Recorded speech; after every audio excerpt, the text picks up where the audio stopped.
Alright guys, we're back for mission 2 of XCOM Enemy Unknown. Did the first starter level, we've named everybody. Now we're up for some alien abduction sites. Once we get it loaded here in the mission control, you're going to see we got 3 choices. We've got Brazil, that gives us the panic level, which is 1, how hard it is, which is moderate, and our reward. In this case, it's 4 engineers, which are the most important thing in the game. You definitely want to have more because that means it's cheaper. Over in Japan, it's easy, and we can get 4 scientists, which means it would research faster. And in the UK, which has 2 panic, and it's difficult, and it would give us $200. Money is the next best thing, but in our case, we want the engineers. Just to show you how big of a difference it is, for this one here, a satellite, as you can see, costs $100. Which when you start out and only have $242, that's kind of tough. So you want to maximize your money, and you want to be able to maximize your time frame as well.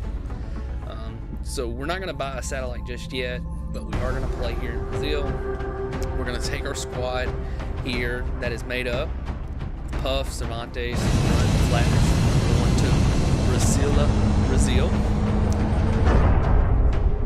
So we're going to take the flight across the Atlantic from Africa. Dropship has arrived. And we'll show... Brazilian authorities have requested our help, so that's where we're going next. Is the name of the operation. We picked up a local broadcast indicating alien activity in a major metropolitan area. We should get down there and eliminate any hostiles. Central Control is telling us exactly what's going on, what we need to do. Press A to launch the mission, which we did. And we get a nice little photo of our bird dropping the Sky Ranger. Sometimes you get cool ones of your guys running out or whatnot.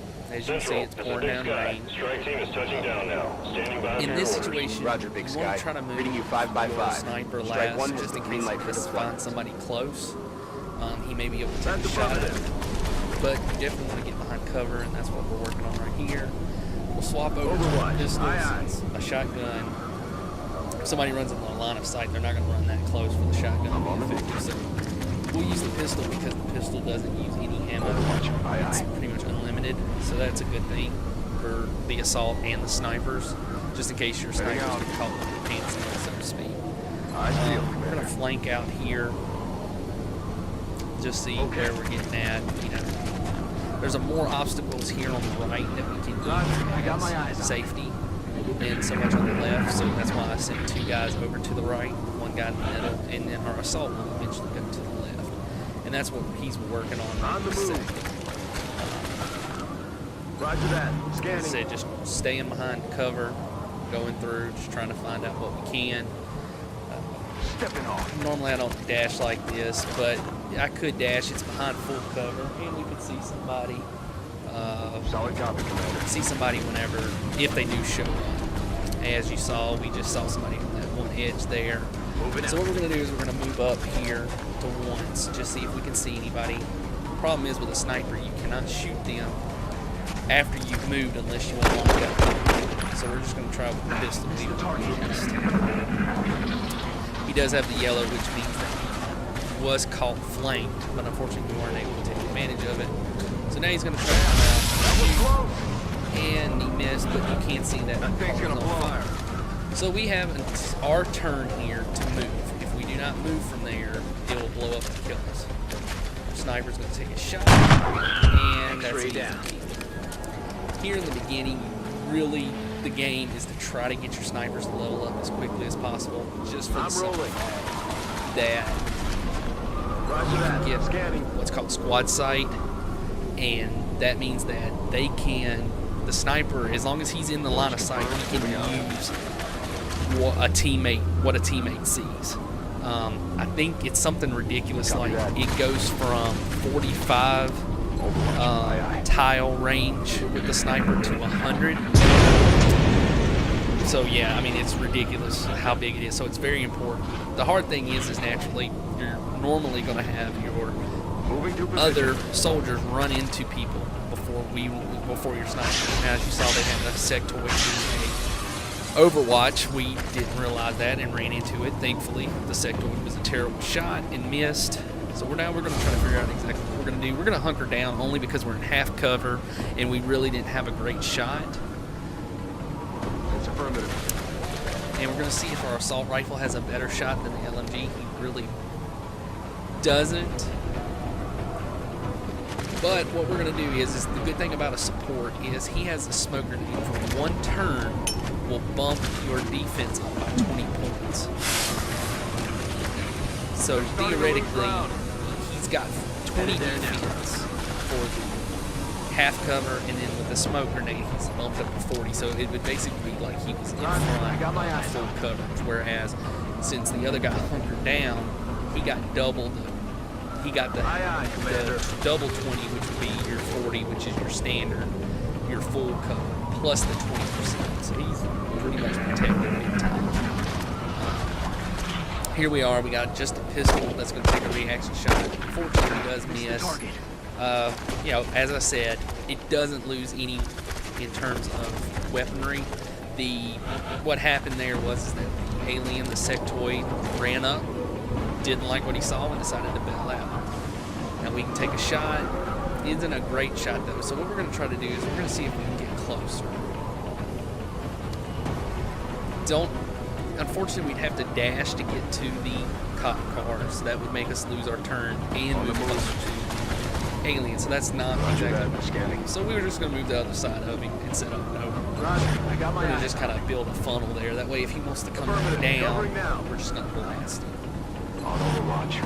And we're just going to kind of sit tight here in this turn, you know, just see if anybody makes a move, see what kind of trouble we can get ourselves into.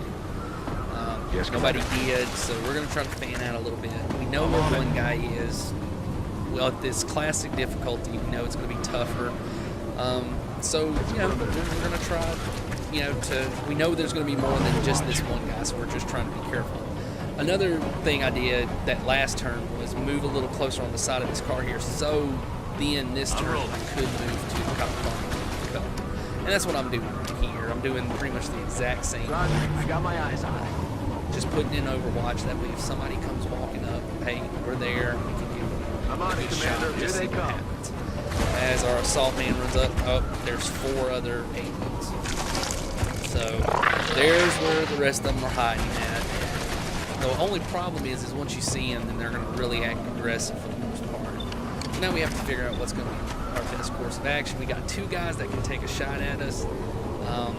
Aye, aye, Commander. Rather get out of their line of sight, so we're just going to back up and hold tight right here. As you can see, they've set up a mine meld there, so this guy's going to have some extra accuracy. Another guy's going to move. Take a shot. Unfortunately, our assault rifle did not hit him. But we got a little lock on him, and here comes the retaliation. All right. Grunt. He ducks. It's always good. They're going to try to take another shot. Oh, they did sting. If I'm not mistaken, that is Puff, or Heavy. Really don't want anybody hurt just because of how tough it is. But he retaliates with an Overwatch, which does help. Does take out one of the guys. Even the smallest one, and he's only wounded 2, but even then, you could still be out 4 or 5 days. And it's just really tough. Especially in the beginning here, this opening stanza, when you're trying to get your feet wet, if you lose a guy like that, it's just really tough to gain that momentum. The good news is that there tends to be a little bit of a delay between the 2nd and 3rd mission, so we might get lucky and he'll be ready for that mission, which tends to be an alien UFO contact, which is kind of a big deal. Here we're just trying to take a look and see what kind of percentages we got in terms of kills. We're going to try for a 2-for-1 special here. Normally, yes, we shoot the rockets, it blows up, and we do not get the weapon fragments, but this map, and I've played, like I said, I've played this map quite a bit. This is a really tough map at times. Can get bogged down, and then you're playing a numbers game with the computer, and the computer has a bonus. So we're going to go ahead and try to shoot a rocket and see what happens. And we flew up there, and we actually got 2. So we knocked out half their force that was hiding back there, and that'll give us an ability to try to make moves that we originally didn't have. Obviously, we cannot run to that taxi because it's going to blow up, but we're going to try to do our run and gun here. We're pulling out our shotgun. We get right up nice and close. When you see him, take him down. And we're back in full cover. That's why the assault rifle, the assault is so ridiculously good, is because he gets that. Now, of course, you have to realize that when you get higher up, you may not want to run out there just because of the simple fact that, hey, that could be it. You saw that one guy, but there's a second guy. And, shotguns are not very long range. That's why once you buff up the beam weapon, you can see Flash missed a sniper shot there. So, the reason we gave him that shot was because of the simple fact that, hey, we're trying to level him. The two most important ones is him and also support. Mission accomplished. The reason why is they get one where one medical kit actually gets upgraded to 3. So it's real important to have that with them. So those are your two guys that you're really trying to get leveled up more than anything. Next up would be Assault, because they have a ridiculously cool, it's called Lightning Reflexes, where if they're running and an enemy has Overwatch, the first one will automatically miss no matter what. So we killed all the aliens, get to come home, come back to Africa in our base. As you can see, Puff is going to be down for a few days, but he was promoted thanks to the rocket. Now we can do Bullet Swarm, which allows us you can shoot. If you shoot, even if if you haven't moved or anything, that ends your turn. Well, this allows you to do it and you don't lose your turn. So it's real good if you're caught in a situation. You may be able to shoot twice. The other one is it's called Hollow Targeting. You'll pin somebody down or shoot at them. You'll get a +10 aiming, which is important, but it's not as important as touch, Commander. Now, thanks to us beating that mission, we've unlocked workshops, Every member which gives of the us council is more going to want satellite coverage, so we should plan our deployments gives us more carefully. engineers, which are important. Now, here's our big board. This is the panic rating. If it goes all the way up to 5 at the end of the month, a country will pull their funding out of the XCOM. So that's very important. As you can see, United Kingdom is already up to 4. So Several members of the council have expressed the gray an interest market in is where we can acquiring some sell of the artifacts things. Now, right now, we're not going to sell anything. We should be careful just because in we don't choosing what need items to. we release. And they'll tell you, hey, you have to research team may not have this, discovered their sell true that, value blah, blah, yet. blah, blah, blah. This is our cash flow statement. It shows how much we make, what our expenditures are, and our net monthly income. Next up, down there was pending requests. Sometimes the countries will ask for things, and that's important. To have more help down here. You'll do those things, and they'll give you big bonuses. As you saw right there, our satellite went from 100 to 77, thanks to the 4 engineers we got. And honestly, 23 is a lot in this game. Next up is going to be power. We're looking at maybe building a power plant there. Power, you actually not only have to worry about your building, you also have to worry about the using too much power. If you do, then you're not going to be able to do anything with it.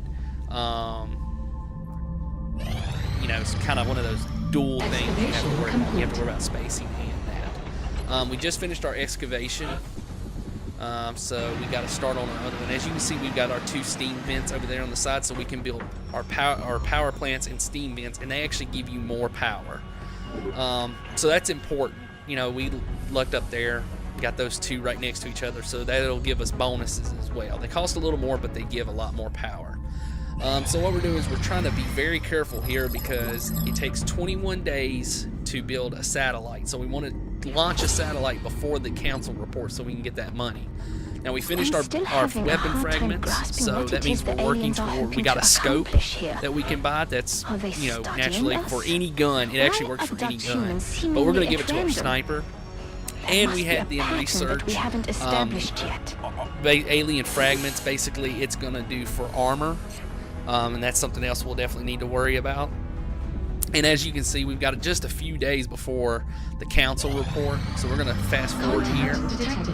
And we stopped it but we've got a UFO mission coming up. Now, you see we got 22 days. I went ahead and bought the satellite just because it's that close. Might as well to be safe. As you can see, we are flat busted. That's alright, it happens. Now we're going to go to our UFO mission here.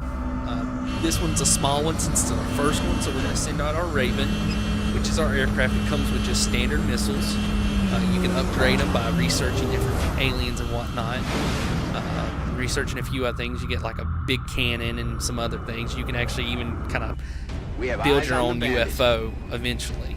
And this does a little mini game here where you just sit and watch, and you'll get the different boosts and bonuses. You can actually select those if we have any. Now we don't. That comes later in the game, and this gives you a little status report about, you know, how did it do, how much damage did it take, or whatnot. Central, this is your little cutscene here where everybody claps and talks about how great it is that we defended Earth. We actually shot one of them down. Solid copy, Voodoo 37. And, you know, nice work. Standard military, hoorah, people. welcome. So we're going to take a look at it, see how big of a burning husk did we leave in our way. On screen. And we're going to have our little CSI moment with enhance and zoom. And as you can see, it's a perfectly fine spaceship. No damage to it. I recommend we get a strike team to the crash site immediately. So we got to get a crew down there now. Thankfully, it took long enough that we'll have a full crew. So we're going to send our Sky Ranger that way. And we're going to use the same crew because the last thing that we want to do is lose out on this valuable importance. I gave the scope to the sniper. I could have gave it to the assault rifle. And I've seen it where people give it to the shotgun before. But in this case, we're trying to level up the sniper as fast as possible. Get ready to, you know, take on the alien threat. This is going to be a little bit harder. Next mission, we even get to see a new alien. I hope y'all enjoyed this, guys, and stay tuned. We'll have some more fun.